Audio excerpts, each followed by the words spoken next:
machete all day, cutting down 12-foot stalks of sugar cane as thick as a man's wrist, and loading tons of cane onto a truck wasn't for college boys. Any way you slice it, Luther often said, pun intended, you're talking stoop labor. But the company promised good wages, as much as $30 a week. Good living conditions, free rent, free meals, free transportation to Florida, free medical attention, and recreation were all part of the package. He signed up and got in the truck with the other recruits. Their destination had been Clewiston, the world's sweetest town, where thousands of acres of sugarcane butted up against the south shore of Lake Okeechobee in the Florida Everglades. The ride took 2 days. The men were fed twice, bologna and a slice of bread. Upon arrival, each recruit was handed a bill for $11, the cost of the free ride from Memphis. More charges quickly piled up.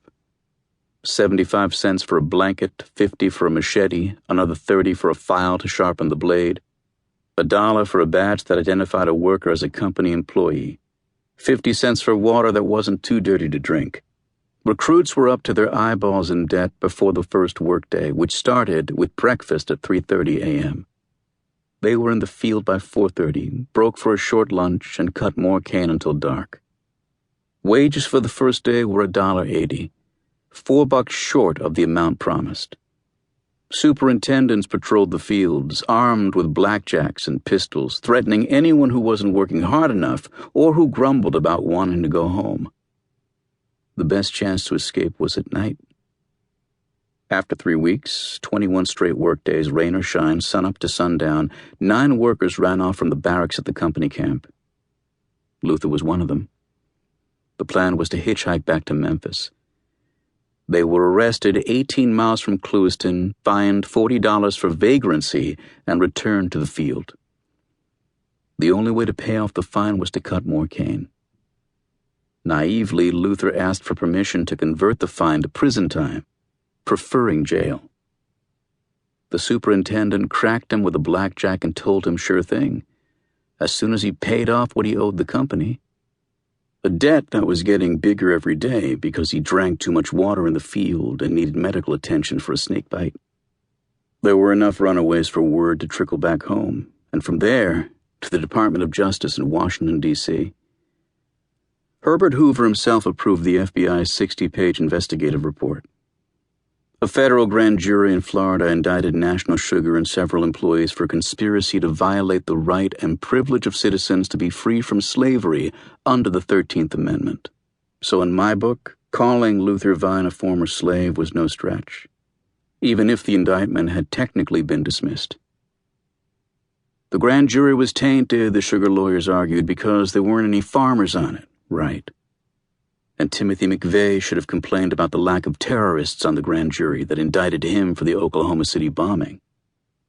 Anyway, Samantha's father was coming up on his 90th birthday. The old man and I were still close, or as close as we could be. Luther was showing signs of dementia, and even though he had good days, he still told folks at the skilled nursing facility that his son-in-law was Abraham Lincoln. A stretch, to be sure, even if I was a tall white lawyer with 77 murder trials under my belt. I just went along with whatever Luther said.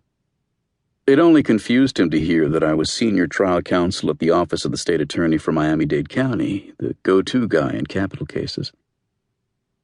"I'm looking for FBI agent Victoria Santos," I said to the state trooper. Her black and tan vehicle, beacons flashing, was one of 6 Florida Highway Patrol cars blocking the entrance to a mile-long bridge across the heart of the Everglades. The Tamiami Trail was the main route connecting East and West Florida below Lake Okeechobee, the second largest lake in the continental United States. "And you are?" she asked. "Abe Beckhams, State Attorney's Office," I said as I flashed my badge. It wasn't my job to visit every crime scene in Miami-Dade County, even when there was a possible homicide. But when the FBI was tracking a serial killer, it was critical for someone more senior from the state attorney's office to stay on top of the investigation. The chief assistant to the state attorney had personally asked me to follow up on the report of a body in the Everglades that had all the markings of a 5th victim in South Florida. "That way," the trooper said, pointing toward a gathering of law enforcement agents.